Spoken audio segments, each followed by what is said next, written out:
반갑습니다. 주식탐구생활 천지인입니다. 이 영상을 녹화하는 날짜는 2022년 6월 4일 토요일자고요.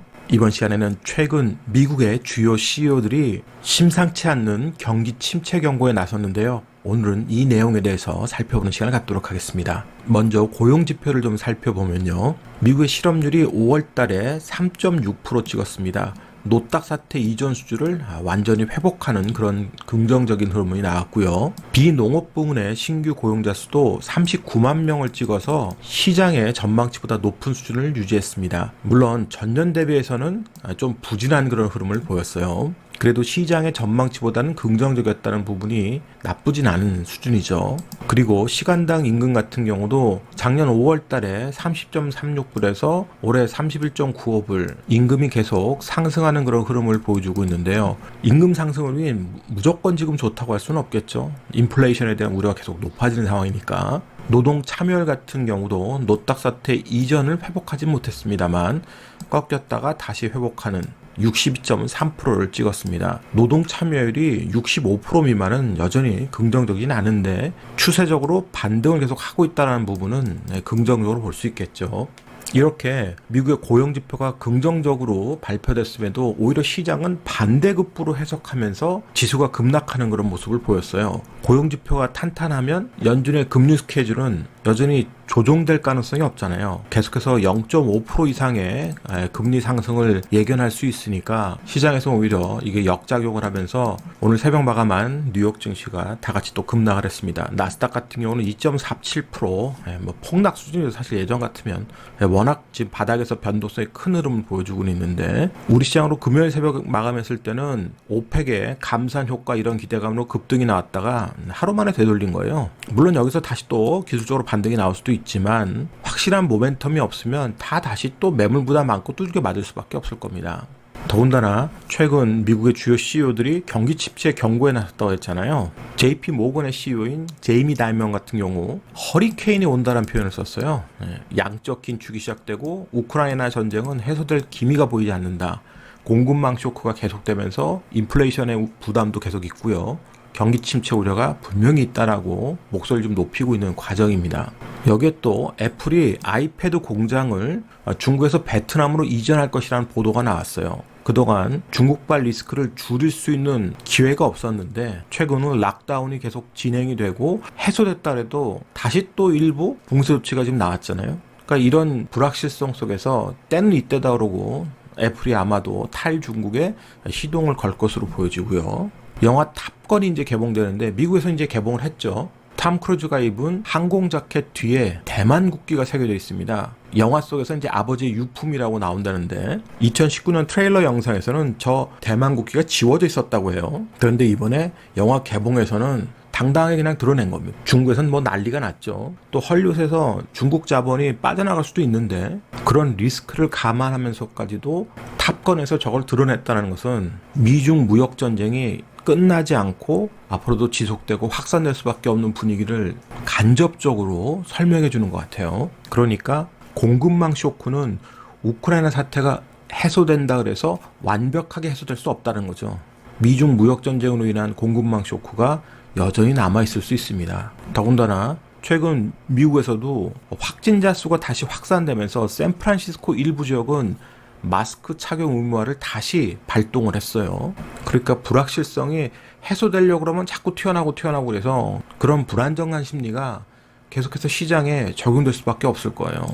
그리고 테슬라의 CEO인 일론 머스크 같은 경우도 10% 인력 감축해야 된다. 사내 이메일을 통해서 테슬라 직원들에게 다 발송을 했다고 하는데 그 이유는 경제 전망이 너무 안 좋다. 뭐 이런저런 핑계거리를 찾기도 하겠지만 정부의 관료들보다는 현장에서 뛰는 기업가들이 경기 침체와 확산을 가장 빠르게 체감할 수 있습니다.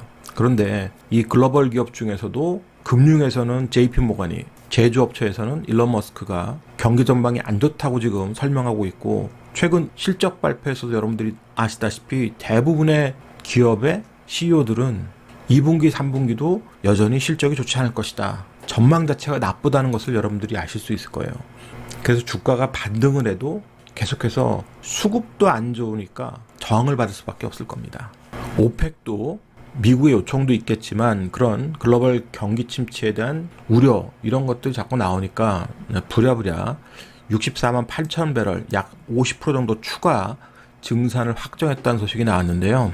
그런데 이 소식이 나오고 일단 주가는 떴죠. 반응은 했는데 하루 만에 지수가 다시 되돌린 이유는 저걸 뜯어보니까 실질적으로 증산 효과가 나타나지 않을 거다. 그러니까 사우디하고 UAE 정도만 어느 정도 증산 효과가 있지 나머지 오펙 회원들은 증산에 대한 기대 효과가 별로 없다라고 지금 시장에서는 판단합니다. 그러니까 지금 시장에서는 64만 8천 배럴의 증산보다는 여기에 한 20% 수준밖에 증산 효과가 나타나지 않을 거다. 이렇게 지금 또 보고 있어요. 그래서 WTI 같은 경우도 장중 변동수 이렇게 컸습니다. 우리 시각으로는 이제 금요일 새벽이 되겠죠. 장중에 이렇게 변동수의 큰 흐름을 보였는데 다시 또 붙이잖아요. 그러니까 증산 효과에 대한 기대감보다는 계속 유가가 고공행진을 펼칠 거라고 보는 거죠. 물론 이런 고점 부분에 진입하면 또 기술적으로 조정이 나올 겁니다. 그래서 박스권을 이렇게 넓게 계속 가져갈 것이냐 아니면 좁은 박스권으로 가져갈 것이냐 그 문제만 남았다고 봐요. 그러니까 특단의 조치 없이는 쉽지가 않을 겁니다. 그리고 유가의 흐름만큼 중요한 게 지금 천연가스의 흐름이 심상치가 않아요. 우크라이나 사태 이후 천연가스 가격이 계속 고공행진 중인데 유가는 고점 찍고 조정받았다가 이제 수렴해서 올라오는 과정이지만 천연가스는 어때요? 고점을 계속 높이고 있습니다. 계속 추세적으로요. 저점도 계속 높이고 있죠.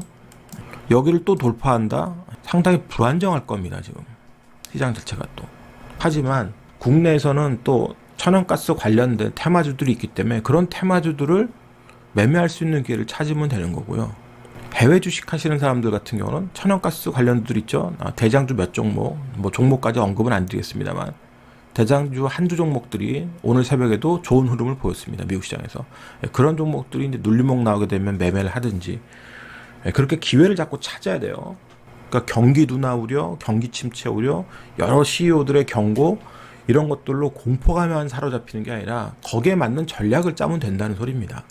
내가 비중이 많으면 비중을 조절해 놓고 시장에 수급 붙고 모멘텀이 붙는 종목만 계속 매매를 하는 거예요. 국내에서는 다행스럽게도 테마주가 있으니까 테마주 매매를 수급 순환하는 거 보면서 매매할 수 있는 길을 자꾸 찾는 노력을 하셔야 될 거고요.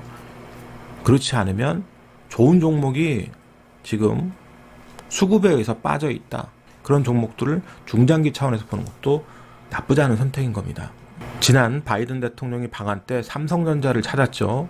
천지인은 개인적으로 이 사진이 상당히 나중에 의미가 있을 것으로 판단하고 있습니다. 지금 삼성전자가 6만 전자라는 오명을 쓰고 이거보다 더 떨어져서 뭐 5만 전자가 될 것이다. 뭐 4만 전자까지도 떨어질 수 있다. 뭐 이런 여러 가지 얘기들이 나오고 있습니다만 개인적으로는 90% 이상 바이든 정권 안에서 지금의 가격대보다 다시 반등한 가격대가 반드시 온다라고 보고 있어요.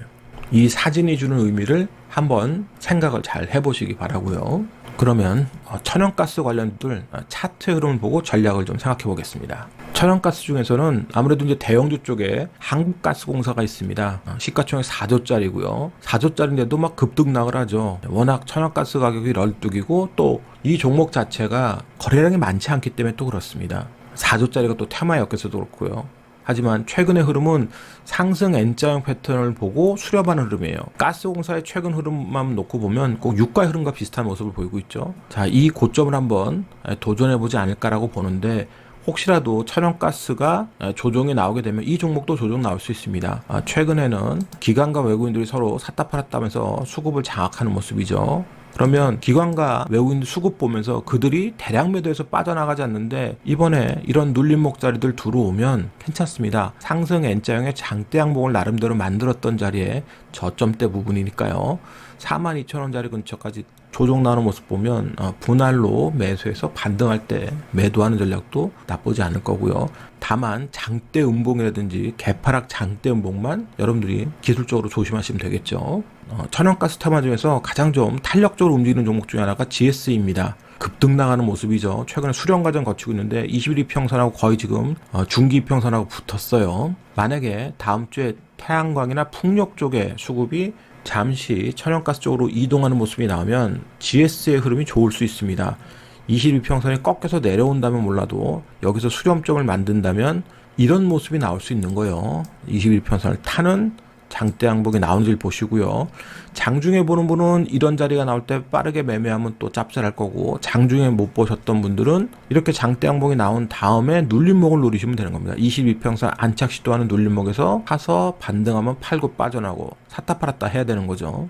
마찬가지로 대성에너지가 있습니다. 급등락하고 있죠. 자, 21평선을 타려고 했는데 좀 약하니까 다시 빠졌어요. 근데 대장주인 GSE나 이런 종목들이 강하게 버티니까 다시 한번 또 올라탔죠. 그러니까 완전히 올라탄 다음에 흐름이 좋습니다. 그러니까 이번에 얘가 더 강하게 올라탈지 GSE가 강하게 올라탈지 한번 보세요. 그러니까 둘 중에 누가 더 강하게 올라탔는지 보시면 그 두 종목 중에 강한 종목의 눌림목을 노리는 게 좋을 겁니다. 장중 매매가 안 되시는 분들은. 장중 매매가 되면 강하게 수급분 쪽으로 매매해서 빠르게 또 수익을 낼 수 있는 기회를 줄 수 있겠죠. 그리고 지난번에 S-오일이 드디어 이런 고점들을 돌파해서 시세를 분출했다 그랬습니다. 이런 눌림목 자리들은 아주 좋은 자리가 되겠죠. 자, 이런 눌림목 자리, 지난번에 화재 관련된 악재가 나왔을 때가 좋은 눌림목 자리가 되는 거죠. 자, 반등이 나와서 11만 7,500원 전고점 근처까지 다 왔습니다. 자, 이 자리 찍고 갈 수도 있지만 결국 이 자리에서 다시 차익 실현 매물 나오면서 조정받을 수 있는 거예요. 그런 똑같죠. 자, 이렇게 해서 조정이 나오면 다시 저점 자리를 노리면 된다는 소리입니다. 그래서 좀 안전한 종목을 찾을 분들은 S-오일 같이 유가의 흐름과 이제 연동하면서 좋은 흐름을 보이고 있으니까 이 S-오일이 눌림목이 나와서 이 11만원짜리를 깨는 게 좋겠죠. 11만원짜리를 깨고 눌림목이 쭉 진행이 되면 저점에서 분할 매수하고 다시 또 반등 나오면 분할 매도하면서 수익 구조를 만들어 오시기 바래요. 오늘자 한 줄 요약. 경기 침체 경고 속에서도 기회는 있다. 이 영상이 도움이 되셨다면 좋아요, 구독하기 부탁드리고요. 저는 다음 시간에 또 뵙도록 하겠습니다. 고맙습니다. 전지인이었습니다.